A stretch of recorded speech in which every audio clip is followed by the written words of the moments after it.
Okay, we're here to talk about power, how to generate it and how to deliver to your target. First, you want to start in a nice low stance like this when you get up off your back heel. You want to have a very low stance and very solid. The most important thing is you want a very stable position. There once was somebody who told me, don't shoot a cannon from a canoe. And what he was trying to say by that was, you don't want to shoot a cannon from a canoe because the canoe would get pushed back. In the same aspect, you don't want to punch somebody from a stance where your knees are bent, maybe my weight's not distributed correctly, because it's going to end up pushing me away from the target as much as I would get the punch to deliver any type of power.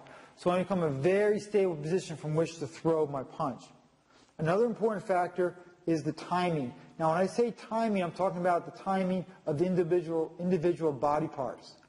Your body is a linked system, just like a whip is a linked system. And we're going to use a whip to talk about how to generate power. So if you think about a whip, you start with a big handle like this. The next link is a little bit smaller. The next link after that is smaller. And it works its way all the way down through all the successive links till you get to the little piece of leather at the end. When you bring the handle of the whip across, you got to stop it suddenly, and what will happen is it will give its momentum to the next link. Now, the next link in the chain is of less mass, so it's going to increase in velocity in order to maintain the momentum. So generally, one of the rules of momentum is you can't create or destroy momentum. So if you're going to take out some of the mass in the equation, the next link is going to actually have to accelerate in order to conserve the momentum. So the same thing's true when I'm working my body. You can think of the bones of my body forming a linked system. So when I start my punch, I want to concentrate on the timing or the order in which I move my body parts. It's going to start in the lower body, and I'll turn the hips. Now, when I turn the hips, it's not just turning the hips, it's turning the hips abruptly. And when I turn those hips, I want them to stop abruptly also. I don't want them to come across and kind of break slowly to a halt. I want them to stop abruptly. That's how I'm going to deliver my momentum to the next link, which is my shoulders. As I bring my shoulders around, they're going to stop suddenly also, and from there, my hands are just going to fly out. When I generate a lot of power, my hands moving at an incredible rate of speed. You can also think about the way someone pitches a ball. When a pitcher throws a pitch, he winds his whole body into it, and by the time he releases that ball, a fastball, it's going between 80 and 100 miles per hour, at least a major league pitcher. Your muscles don't contract at that rate. I can't contract my muscles so fast as to generate the ball going 100 miles an hour. The way I have to do that is I have to conserve momentum and give it to the next link and speed it up that way. So same thing with a punch. I want that body to come around, and I want it to stop suddenly, and my hands are just going to fly off my back. So there's not very much musculature involved in delivering the punch.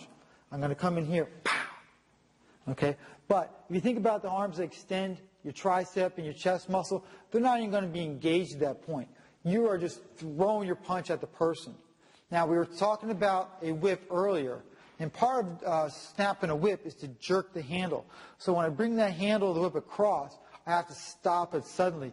When I stop it suddenly, that's when it gives its momentum to the next link in the chain.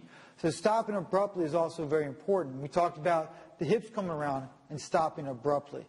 But more than that, you're going to have to use the muscles in your body that actually contract and keep your arm from extending all the way. That's going to be your bicep and your lats. So it would seem as if we're going to use the tricep and the chest like we do on a bench press, but those are not the punches, those are not the muscles that are going to be engaged in a punch. It's going to be more the lat and the bicep, which are going to snap your hand back. That's how you generate power, and that's how you deliver it. Now, a little bit more than that, what target we're hitting is also going to determine how we generate power and how we deliver it. When you hit to the head's a lot different than hitting to the body. When you hit to the head, you want to snap your shot. One of the reasons why you want to snap your shot is because you want to give your energy immediately to the target. You don't want to have your hand in contact with the head for any length of time. You want to be just very briefly in contact with the target. Now, as opposed to the body, when you hit the body, you're going to have to dig a little bit. We often hear boxers in the corner coaching a fighter saying you want to dig your shots. That's because here, the body's going to be a little bit different. The body's going to give a little bit before it accepts your energy. So you dig your shot like that. There you are going to use a little bit more musculature. Then you're going to have to engage your muscles and drive once you make contact. Again, let's go back and talk about hitting the head. When you hit the head and you're snapping your shots, think about like cue ball. Think about a cue ball and a billiard ball. When one hits the other, they're very elastic collisions. That means the cue ball does not want to give up its shape, and the billiard ball does not want to give up its shape. So they impart their energy in a very quick rate. Your knuckles are very hard, and the person's head is very hard. So when you hit it, it's going to impart its energy very quickly. Or it has a high impulse. It's going to give it very quickly to the target. Now, when you hit to the body is not quite as hard. It's not as elastic. It's more inelastic. That means it's going to give up its shape a little bit more readily. So as I hit to the body like this, the body is going to expand or distort before it starts to accept my energy. So that's why I dig. Once I make contact, I'm actually going to drive through that target a little bit. So when I'm hitting the head, I'm delivering my energy over a very short distance, about that far. So all my power is concentrated over a very short distance at a very quick rate, has a high degree of impulse. When I'm hitting the body, it's going to go over a slightly larger amount of distance, probably something like this. And there I'm going to drive. So the way I deliver power to the head and the way I deliver power to the body is a little bit different. I think sometimes people who are attacking the body really strong are known as punchers, and people who can snap to the head really well are known as boxers. If you can end up being both, you'll probably be more of a complete fighter. But the way you want to punch the head is with snappy punches, right? And you want to snap them and you want to crack them the same way you crack the handle of a whip. When you dig to the body, that's going to be a little bit more musculature. Now, we were talking before in the beginning about timing. Now, sometimes we use the word timing to mean judgment. Okay, that fighter has good timing. He's able to judge when to hit and when not to hit, when to step and when not to step, or when to punch and when not to punch. But timing also means the order in which the body parts move. Now, the body parts, again, we're reviewing a little bit what we went over. You're going to move that body from the lower part first. You want to move the body, and then the shoulders, and then the hands are the last thing that moves. And I want you to feel like you're throwing it off of your body. I want you to feel like you're throwing your punch.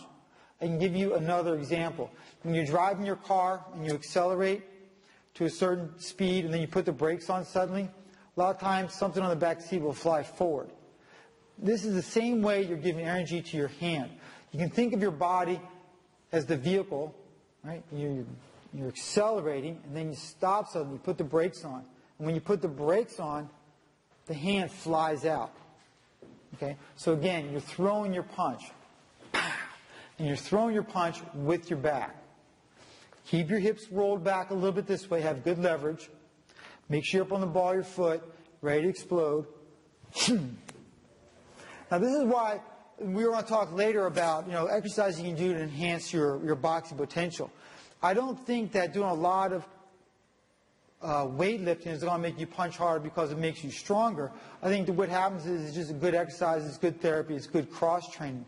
The exercises that are going to help you punch harder are the ones that are going to address more your core and your legs. So doing things like sit-ups and back extensions and rotating exercises, along with things like squats, are going to affect your punch much more than doing something like a bench press or a row.